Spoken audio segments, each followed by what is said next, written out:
And now that I have more freedom to do that, you know, I've been doing more.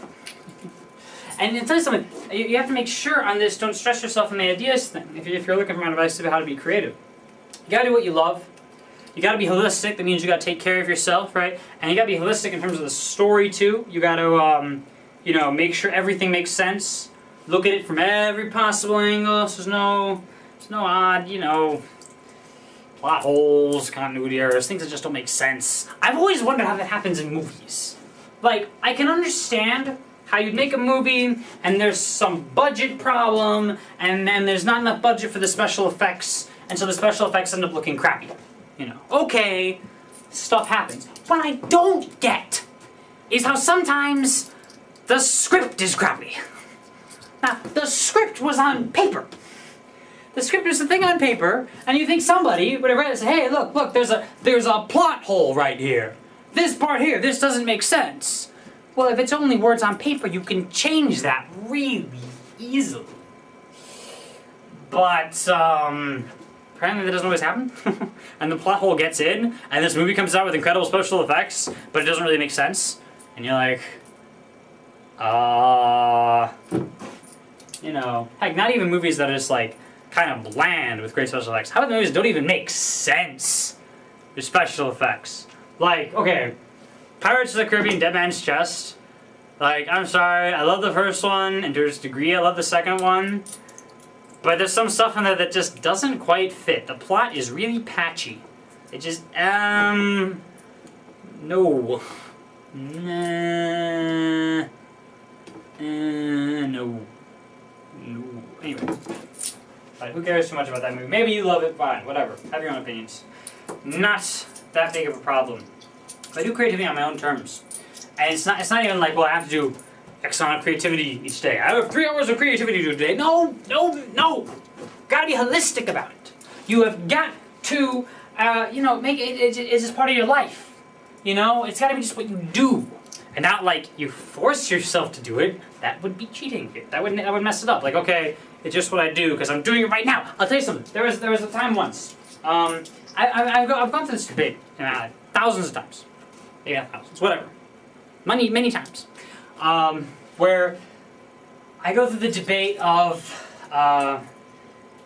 passive, you know, creation and active creation, you might say. Active, I'm inspired and I'm writing something, I'm definitely making progress, I can see it, I'm filling up X number of pages. Passive, it essentially just means living. Like, I don't have to be technically doing anything great, just living, play some video game, watch some movie, go on a walk, see some friends, watch some of the news, whatever. Do whatever I feel like at the time, right?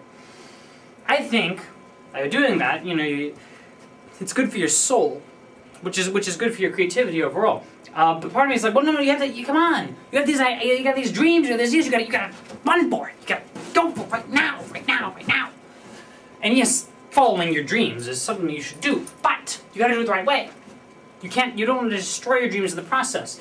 You don't want to, you know, just force it so much that it becomes stressful and then it dies. Because I swear to you, that's what would happen. If I got stressed about this, suddenly all the stories would just falter or wilt. It wouldn't be worth it. You know, I'll tell you something. You know, there was a time in high school once, you know, on a particular day, I said to myself, all right, screw the passive. I'm going to start all active right now. Just constantly writing stuff, and I'll get a whole truckload of stuff done. Which, like, I'd like to do, right? I started just writing, and do this, and kind of forcing myself into it a bit. And within half an hour, I was just exhausted. Half an hour, I was like, okay, just stop, okay. I just had to stop. Because forcing myself just destroyed everything. You know, like, you have to write now, particularly the history of stress I've had. No, I'm not telling myself I have to do this by Thursday. I'm not telling myself I have to keep this schedule. No, not any more than, you know, a gardener keeps a schedule. You plant the seed, put the water on, and you give it whatever time it needs. You know? That's what I'm trying to do. I'm trying to set up my life right. So it's good and free and good for the soul, and then creativity will just naturally flow. It's just what I do. It's what I love to do. But it'll have to be at its own pace. I think that's the way it works. And of course it's possible to take that idea too far, I guess, and where you really use the words at its own pace as an excuse for laziness. I don't think I'm being lazy though, even though there are parts of me that believe that otherwise. Even though it's been long since high school, and I've actually got a story. I got a story that, in some way, is all about my high school experiences. Not an autobiography, but just a story that's about all the stress and pain of authority and things. Even though I've written all that and I know so solidly that I gotta do it my way, sometimes parts of me linger. Sometimes parts of me say, oh, why are you doing this? This is so pointless, this is so dumb. And I stop, and here's the introspective side again. And I say, hey, why am I thinking? No, dag nabbit, I still have that idea that I got in high school, and previously perhaps, that you have to do it for some kind of grade. And you have to do it our way. And you have to, there has to be schedules, there has to be awards, and a plaque on the wall. And there has to, and you have to, no. It's not the way it has to work. It doesn't have to work that way. You can go whatever way we like.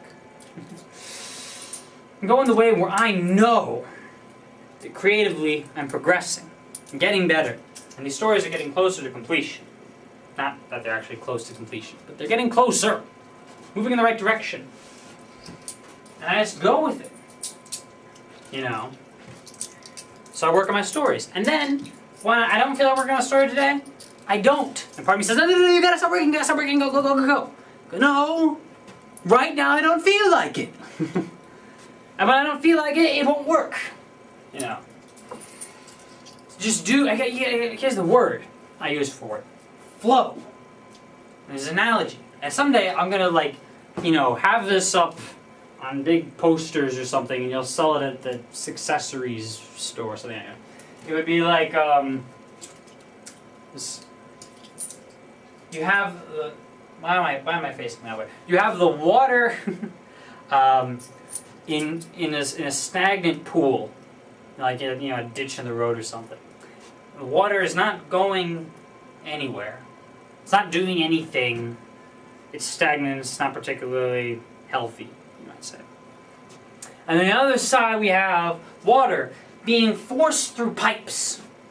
And all these giant things putting all this pressure, shooting it this way and that way, which is also unhealthy. Read Victor Schauberger. I don't know if I've actually pronounced that right, but he was a guy who was an Austrian naturalist who basically said, oh, we do bad things to water.